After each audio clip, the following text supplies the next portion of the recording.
మిత్రులకు స్వాగతం.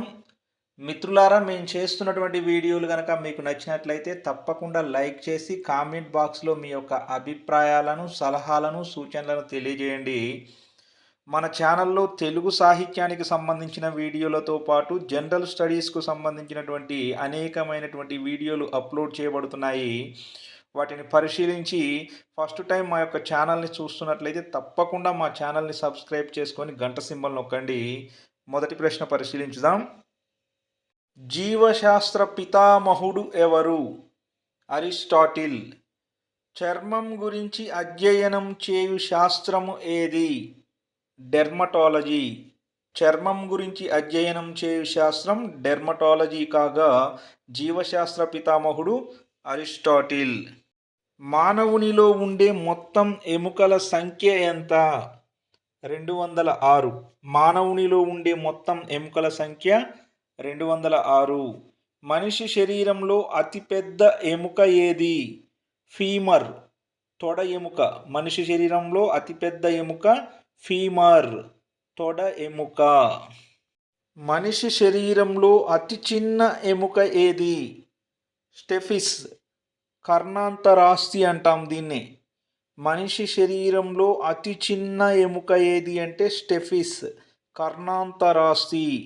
కండరాలకు ఎముకలకు సోకే క్యాన్సర్ పేరు ఏమిటి? సార్కోమా. స్వేద గ్రంథులు లేని జంతువులు ఏవి? ఏనుగులు, కుక్కలు. స్వేద గ్రంథులు లేని జంతువులు ఏనుగులు, కుక్కలు. స్వేద గ్రంథులు ఎక్కువగా ఉండే ప్రాంతం ఏది? అరిచేయి, అరికాలు. స్వేద గ్రంథులు ఎక్కువగా ఉండే ప్రాంతం అరిచేయి, అరికాలు. స్వేద గ్రంథులు తక్కువగా ఉండే ప్రాంతం ఏది? పెదవులు. స్వేద గ్రంథులు తక్కువగా ఉండే ప్రాంతం పెదవులు. జీర్ణాశయం గురించి అధ్యయనం చేయు శాస్త్రాన్ని ఏమంటారు? గ్యాస్ట్రోఎంట్రాలజీ అంటారు. జీర్ణాశయం గురించి అధ్యయనం చేయు శాస్త్రాన్ని ఏమంటారు? గ్యాస్ట్రోఎంట్రాలజీ అంటారు. మానవ శరీరంలో అతిపెద్ద గ్రంథి ఏది? కాలేయం. దీని బరువు 1500 గ్రాములు. మానవ శరీరంలో అతిపెద్ద గ్రంథి కాలేయం. దీని బరువు ఎంత? 1500 గ్రాములు. కాలేయం గురించి అధ్యయనం చేయు శాస్త్రం ఏది? హెపటాలజీ. కాలేయం గురించి అధ్యయనం చేయు శాస్త్రం ఏది? హెపటాలజీ. పైత్యరసంలో ఉండే వర్ణకాలు ఏవి? బైలురూబిన్, బైలువర్దిన్. పైత్యరసంలో ఉండే వర్ణకాలు బైలురూబిన్, బైలువర్దిన్. మానవ శరీరంలో గల రెండవ అతిపెద్ద గ్రంథి ఏది? క్లోమం. దీని బరువు ఎంత అంటే 60 గ్రాములు. ఇది ఒక మిశ్రమ గ్రంథి. ఇది ఇన్సులిన్ను విడుదల చేస్తుంది. మానవ శరీరంలో రెండవ అతిపెద్ద గ్రంథి ఏది అంటే క్లోమం. దీని బరువు 60 గ్రాములు. ఇది ఒక మిశ్రమ గ్రంథి. ఇది ఇన్సులిన్ను విడుదల చేస్తుంది. శ్వాసక్రియను కొలిచే పరికరం ఏమిటి? రెస్పిరోమీటర్. శ్వాసక్రియను కొలిచే పరికరం ఏమిటి అంటే రెస్పిరోమీటర్. అప్పుడే పుట్టిన పిల్లలలో శ్వాసక్రియ రేటు ఎంత? నిమిషానికి 32 సార్లు. అప్పుడే పుట్టిన పిల్లలలో శ్వాసక్రియ రేటు నిమిషానికి 32 సార్లు. శ్వాసక్రియను కొలిచే పరికరం ఏమిటి అంటే రెస్పిరోమీటర్. ఊపిరితిత్తుల అధ్యయనాన్ని ఏమని పిలుస్తారు? పల్మనాలజీ లేదా పూర్నాలజీ అని పిలుస్తారు. ఊపిరితిత్తుల అధ్యయనాన్ని పల్మనాలజీ లేదా పూర్నాలజీ అని పిలుస్తారు. ఊపిరితిత్తులు ఏ రంగులో ఉంటాయి అంటే బూడిద రంగులో ఉంటాయి. రక్త ప్రసరణ పితామహుడు ఎవరు? William Harvey. రక్త ప్రసరణ పితామహుడు ఎవరు? William Harvey. ఊపిరితిత్తుల అధ్యయనాన్ని ఏమని పిలుస్తారు అంటే పల్మనాలజీ లేదా పూర్నాలజీ అని చెప్పి పిలుస్తారు. ఈ ఊపిరితిత్తులు బూడిద రంగులో ఉంటాయి. అతిపెద్ద గుండె గల జంతువు ఏది? నీలి తిమింగలం. అతిపెద్ద గుండె గల జంతువు నీలి తిమింగలం. మానవుని హృదయం బరువు ఎంత? సుమారు 300 గ్రాములు. మానవుని హృదయం బరువు ఎంత? సుమారు 300 గ్రాములు. అతిపెద్ద గుండె గల జంతువు నీలి తిమింగలం. హృదయం యొక్క సంకోచాన్ని సిస్టోలిన్ అంటారు. హృదయం యొక్క సంకోచాన్ని ఏమంటారు? సిస్టోలిన్ అంటారు. హృదయం యొక్క వ్యాకోచాన్ని అయితే డయాస్టోలిన్ అంటారు. హృదయం యొక్క సంకోచాన్ని సిస్టోలిన్ అంటారు. హృదయం యొక్క వ్యాకోచాన్ని డయాస్టోలిన్ అంటారు. రక్తపీడనాన్ని ఏ పరికరంతో కొలుస్తారు అంటే స్పిగ్మోమానోమీటర్. రక్తపీడనాన్ని స్పిగ్మోమానోమీటర్ అను పరికరంతో కొలుస్తారు. ఆరోగ్యవంతుడైన సాధారణ మానవుడి రక్తపీడనం ఎంత?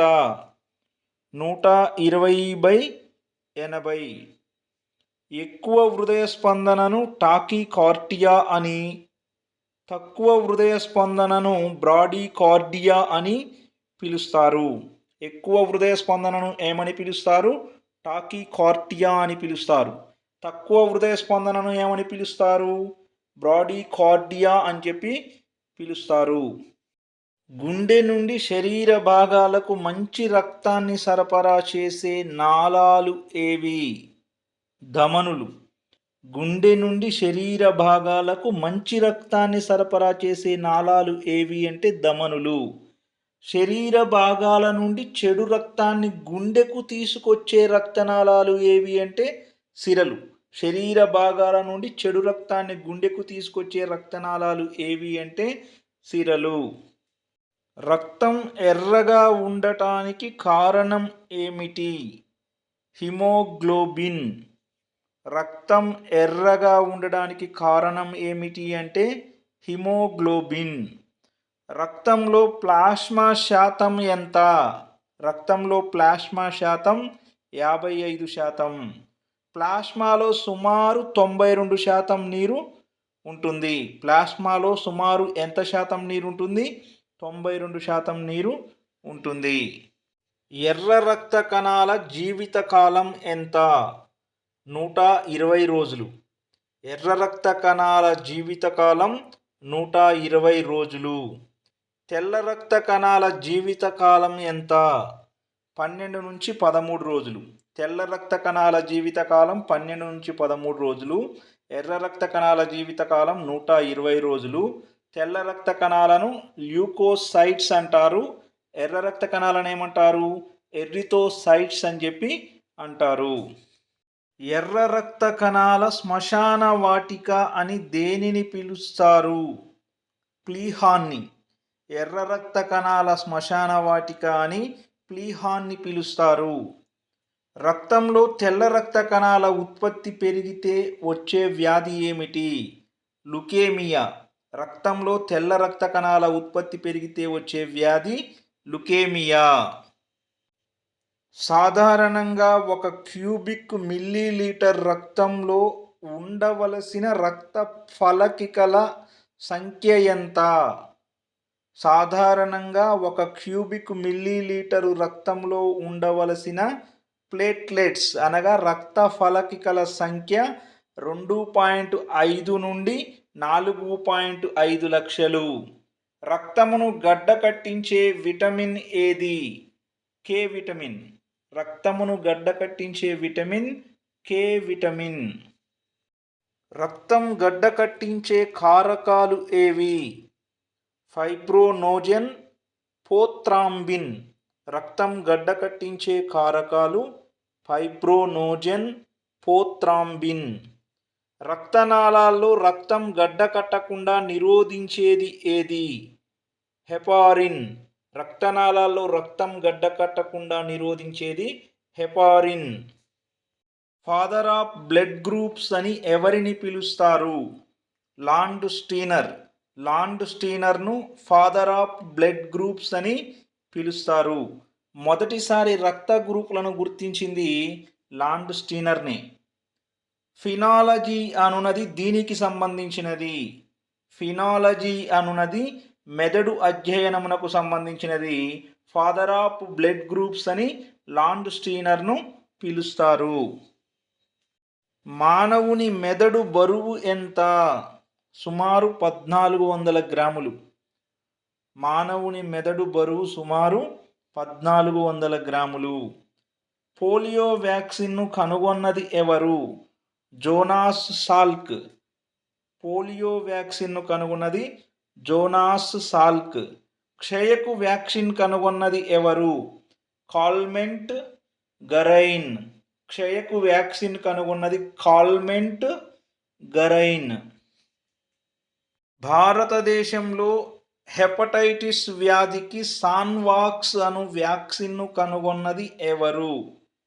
శాంతా బయోటెక్ హైదరాబాద్ వారు. భారతదేశంలో హెపటైటిస్ వ్యాధికి సాన్వాక్స్ అను వ్యాక్సిన్ను కనుగొన్నది శాంతా బయోటెక్ హైదరాబాద్ వారు. ప్రపంచంలో మొదటిసారి వ్యాక్సిన్ను కనుగొన్నది ఎవరు అంటే ఎడ్వర్డ్ జెన్నర్. ప్రపంచంలో మొదటిసారి వ్యాక్సిన్ను కనుగొన్నది ఎవరు అంటే ఎడ్వర్డ్ జెన్నర్. పేదవాని మాంసంగా పిలువబడేది ఏమిటి? సోయాబీన్. పేదవాని మాంసంగా పిలువబడేది సోయాబీన్. అతి ఎక్కువ ప్రోటీన్ గల మొక్క ఏది? సోయాబీన్. అతి ఎక్కువ ప్రోటీన్ గల మొక్క ఏది అంటే సోయాబీన్. పేదవాని మాంసంగా పిలువబడేది ఏమిటి అన్నా కూడా సోయాబీన్నే.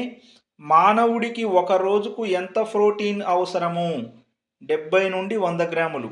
మానవుడికి ఒక రోజుకు ఎంత ప్రోటీన్ అవసరము అంటే 70 నుండి 100 గ్రాముల ప్రోటీన్ అవసరము. మెలనిన్ లోపం వల్ల చర్మం తెలుపు రంగులో ఉండడం ఏ రకమైన వ్యాధి? ఆల్బినిజం. మెలనిన్ లోపం వల్ల చర్మం తెలుపు రంగులో ఉండడాన్ని ఆల్బినిజం వ్యాధిగా పరిగణిస్తాం. ఇది ఒక జన్యు సంబంధమైన వ్యాధి.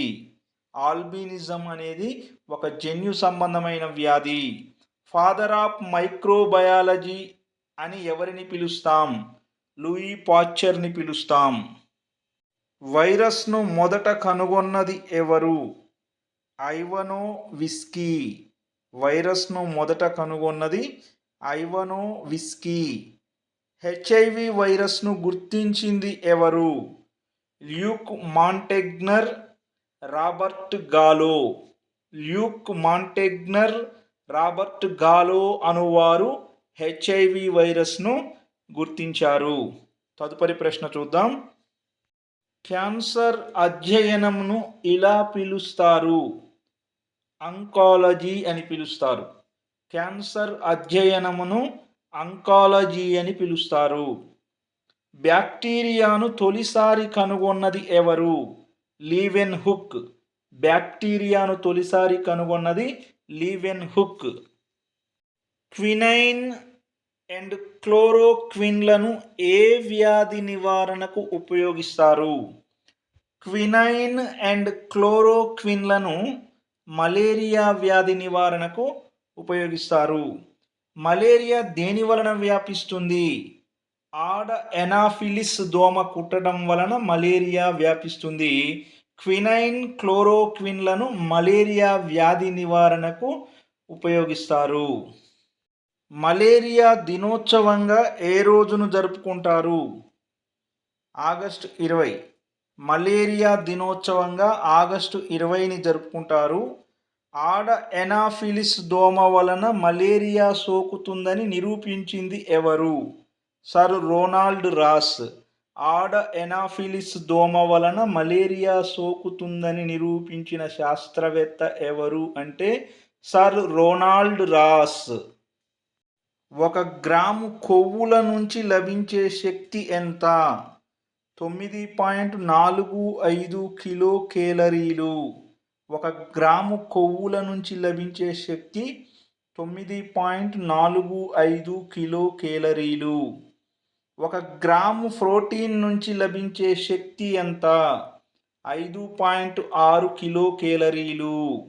1 గ్రాము ప్రోటీన్ నుంచి లభించే శక్తి ఎంత అంటే 5.6 కిలో కేలరీలు. చిన్న పిల్లల్లో మాత్రమే గల అమైనో ఆమ్లం ఏది? హిస్టిడిన్. చిన్న పిల్లల్లో మాత్రమే గల అమైనో ఆమ్లం హిస్టిడిన్. నీటిలో కరిగే విటమిన్లు ఏవి? బి మరియు సి. నీటిలో కరిగే విటమిన్లు బి మరియు సి.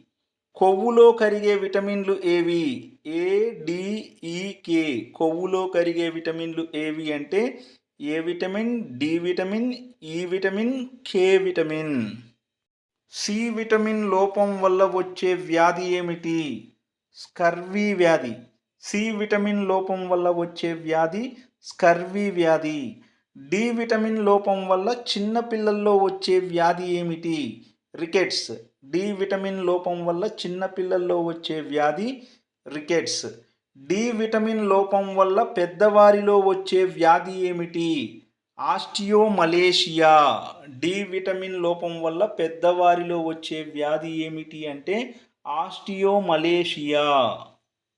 పురుషులలో వంధ్యత్వం, స్త్రీలలో గర్భస్రావానికి కారణమయ్యే విటమిన్ ఏది? Vitamin E. పురుషులలో వంధ్యత్వము, స్త్రీలలో గర్భస్రావానికి కారణమయ్యే విటమిన్ ఏది అంటే ఈ విటమిన్. దీన్ని యాంటీ స్టెరిలిటీ విటమిన్ అని, బ్యూటీ విటమిన్ అని పిలుస్తారు. యాంటీ స్టెరిలిటీ విటమిన్ అని, బ్యూటీ విటమిన్ అని దేనిని పిలుస్తారు అంటే విటమిన్ ఈని పిలుస్తారు. ఫిల్లోక్వినోన్ అని ఏ విటమిన్ని పిలుస్తారు? కే విటమిన్ని పిలుస్తారు. ఫిల్లోక్వినోన్ అని కే విటమిన్ని పిలుస్తారు. ఇది రక్తం గడ్డకట్టుటకు తోడ్పడుతుంది. కే విటమిన్ అనున్నది రక్తం గడ్డకట్టుటకు తోడ్పడుతుంది. దీనిని ఫిల్లోక్వినోన్ అని పిలుస్తారు. ఓకే ఫ్రెండ్స్, మేము చేస్తున్నటువంటి వీడియోలు కనుక మీకు నచ్చినట్లయితే తప్పకుండా లైక్ చేసి షేర్ చేయండి. ఫస్ట్ టైం మా యొక్క ఛానల్ని వీక్షిస్తున్నట్లయితే తప్పకుండా మా ఛానల్ని సబ్స్క్రైబ్ చేసుకొని గంట సింబల్ నొక్కండి.